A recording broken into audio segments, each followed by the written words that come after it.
In this section, we would like to cover some of the new techniques available with Pro Tools 8 for Icon. We're going to talk about inserting plugins and how that has changed to start with. So we're looking at our inserts view globally. There are some plugins. Immediately, you can see now that there is a letter indicator available for the blank insert points, and Gil has that preference turned down. And you can turn that off. And what's that preference called, Gil? It's called letters. So we turn letters on. So I'd like to insert a plugin on insert number E. Select E, and we now get what's called the assign matrix. And essentially what you see here is it borrows the entire scribble strip area for all rows of 8 encoders to get us to a faster way to assign this plugin. So essentially now you see my choices are TDM, RTAS, multi-mono TDM, multi-mono RTAS, hardware insert, or my two favorites, which are EQ and compressor limiter dyne 3.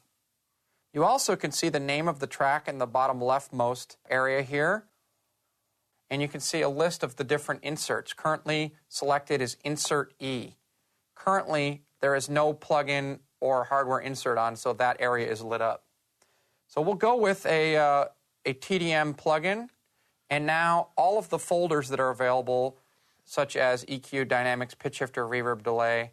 I think I'd like to put a delay on there, and you'll see this whole area populates with all the list of the delay plugins. You can tap any one of them to get the full name of the plugin, and to assign it, it's as easy as hitting the select button to assign that plugin. And now you'll see Telray delay is on that insert.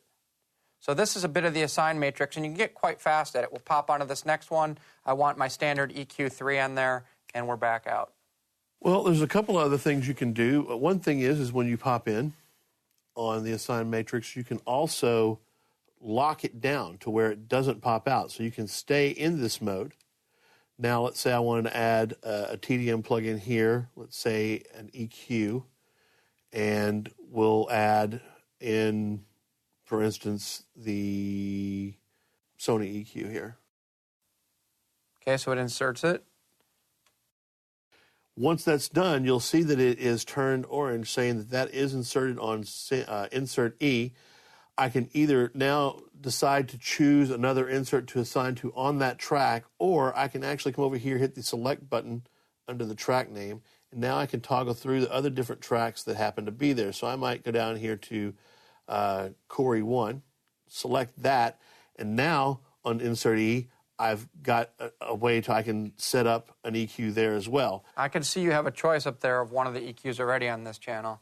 API 550 is lit up. So I might want to switch to another insert. So let's switch to insert B, and there's nothing there, so it takes us back out to the top layer, which we can then choose TDM, and maybe for this we want a dynamics, and then we're going to come over here and grab the expander gate dynamic 3, and so on. You can now unlock this if you want to, and to get out of this without it, since we were in lock mode, you just press the escape key, and now we're back out. To go into inputs outputs view, Gil simply holds down that sends button for a second and a half, and it pops into the input output view where the top row of encoders shows you the inputs to these channels, the bottom row shows you the outputs. We have several submasters set up here. It'd be nice to kind of interrogate what's going to those submasters. So if we come over here to the submaster for the vocals, if I actually tap and hold the input for the Vox sub, it'll actually light up the select buttons on the channels that's actually feeding that, telling you what's actually coming in to this channel. When you let go, it goes back. You can also double tap to go ahead and latch that. This is especially useful if you have a fairly large session and need to change your banking around, which would be you would actually get your nudge buttons over on the soft keys to nudge in this particular view. You'll notice that the soft keys blink telling you which way the nudge for the interrogation goes, so we need to bank to the left and those come into view. Once you get them into view and they are on the console, the lights stop blinking, telling you that they are viewable at that point.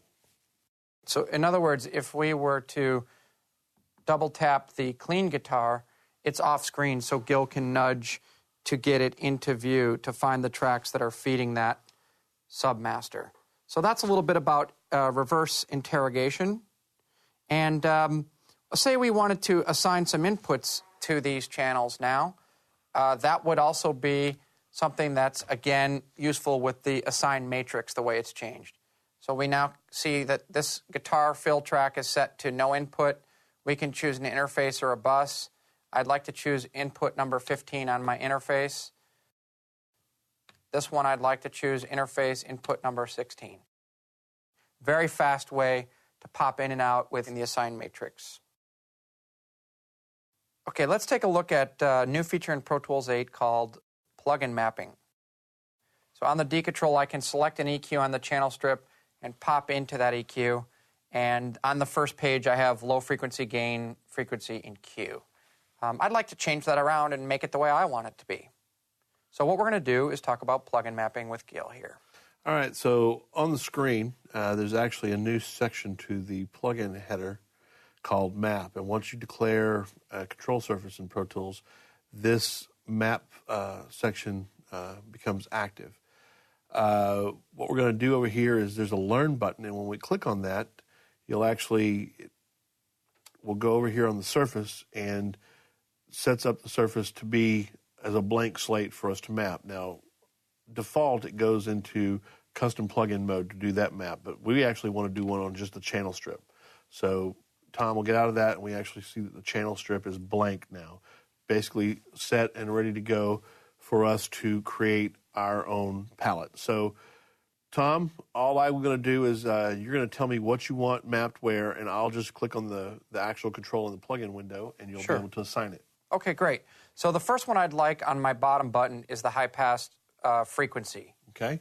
So Gil clicks on it, I just touch it, and now that's enabled. Now, the switch, I'd like to be turning on or off that. So Gil clicks on the switch, and I select it. Now, each knob is capable of two different things. So the select button takes us over to the second page. I'd like that to be slope. All right. So Gil clicks on the slope. And while I'm here, I might as well make this the on-off switch as well. So go ahead and click that same switch. That one's done. Now, above this on this knob, I'd like this to be the high-pass frequency. Okay. Low-pass frequency. Sorry, low-pass frequency. Thank you. The switch, on or off. Okay. Okay, now I'd like to go to the second page and make this the slope. And then make this one the switch as well. All right. Moving on, let's do the low-frequency gain, low-mid-frequency gain. Okay. So that first page will be gain. Make this the switch on or off. Okay. Page 2 will be the frequency. And make this the switch on or off. Oops. Do it again. There you go. Okay, great. Let's get out of learn mode now. All right, so we'll turn that off. And we can see that I can turn on, adjust my slope, page over, get to my filter. Turn it on, adjust my frequency. Go back, tweak my slope, and go back and tweak my frequency. Go to my low-mid frequency, page over, get to the gain, turn it on or off. So I've built my own EQ the way I want it using plugin mapping. Once this is built, you can actually come over here and actually create a list of different maps for each plugin. That's actually done up here at the top, where you can start a new map, you can rename a map from here, save a map as. You can import plugin maps from another file, export the current map to its own single file, or export every single map of all plugins across your system as one file, delete the current map, or delete all the maps in your system. There's also a really cool thing that if you page up to the second page on that list, you start now the factory defaults. So they aren't actually erased, but you can hide them. So if we actually came over here and told the plugin to hide the factory default pages, then all you would see is your map only. You have no other choices until you actually built more than one page of maps.